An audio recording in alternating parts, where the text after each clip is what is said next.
You promised yourself yesterday would be the last time, but today, you woke up carrying that same weight again. If you feel trapped in a cycle of lust, this is what no one has told you about how to actually break free. Because there comes a point when it no longer feels like an isolated mistake. It feels like a cycle. You don't even plan it anymore, it just happens, and right after comes that weight, the silence, the guilt, the frustration, that feeling of not again. And maybe the hardest part isn't falling. Maybe the hardest part is starting to believe you'll never get out of it. You pray, you try to change, you stay strong for a while. And then it all comes back, and that's when the questions start. What's wrong with me? Why can't I beat this? Why do I keep going back to something I hate? But listen to this carefully. You are not the only man going through this. You are not weak because you're struggling. And you are not trapped forever. Jesus is not looking at you with disappointment. He is looking at you with compassion because he knows exactly what you're facing. And he also knows you were not created to live like this. Lust is not just about what you see. It goes deeper. It touches desire, but it also touches emptiness. Many times what feels like desire is actually an attempt to fill something deeper. Loneliness, anxiety, exhaustion, pressure, and lust shows up as an escape, a quick relief, a moment of pleasure that turns back into heaviness the moment it's over. And that's why it feels like an addiction, because it promises something, but never truly delivers, and little by little, it starts affecting the way you see yourself. You stop trusting yourself, you start feeling weak, divided, like there are two versions of you, the man you want to become and the man you keep being, and that internal battle is exhausting. But there's a truth you need to understand. You will not overcome this just by trying harder.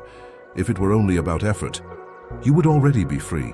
What you need is not just more willpower. You need transformation. And this is where Jesus steps in, because Jesus didn't come only to forgive sin. He came to set people free. He doesn't just say, try again. He offers you the power to live differently. But that change doesn't begin on the outside, it begins within. Because if the heart doesn't change, the behavior will never last. You can avoid certain things, block content, distance yourself from triggers, and yes, that helps. But if the desire remains unchanged, eventually you'll go back. That's why this isn't just a habit problem, it's a heart problem. And that is exactly where Jesus works. He changes the way you see things. He changes your thoughts, your priorities, your desires over time. And that process begins with something simple, but powerful. A decision.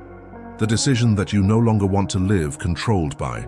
This even if you're still struggling, even if you still fall. Sometimes you decide that you will no longer accept this pattern. And that decision changes everything, because from that moment on, you begin to pay attention. You start recognizing the moments before the fall, that instant when it all begins. A thought, a glance, a moment of curiosity. Before, you moved on autopilot. Now, you begin to notice, and when you notice, you can choose. And that is where freedom begins, not when temptation disappears, but when you stop automatically obeying it. And in those moments, you do not have to fight alone. You can call on Jesus right there in that exact moment. No formal prayer, no polished words, just real honesty.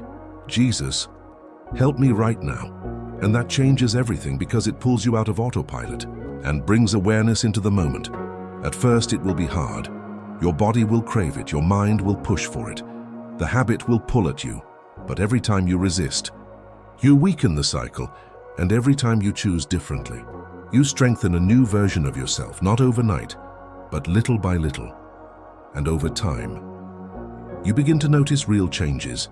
Your mind feels clearer, your focus improves, your discipline grows, and most importantly, you begin to respect yourself again. And that is powerful, because lust doesn't just steal time. It steals identity, but Jesus restores that. He reminds you of who you are, not based on your failures, but based on the purpose he has for your life. Now let me prepare you for something important. You may fall again, not because you want to, but because you are still in the process. And when that happens, a voice will try to tell you, see, nothing changed. You'll always be this way. Just give up. But that is a lie, because growth is not about never falling. It's about refusing to stay down. It's about getting up faster, with more awareness, with more strength.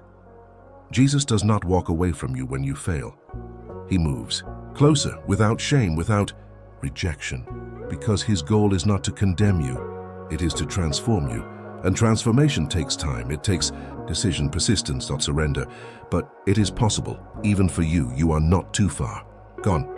You are not too broken. You are not too weak. You are in a battle, and you can win not by ignoring it, but by facing it with God, by being honest, by being intentional, by choosing differently.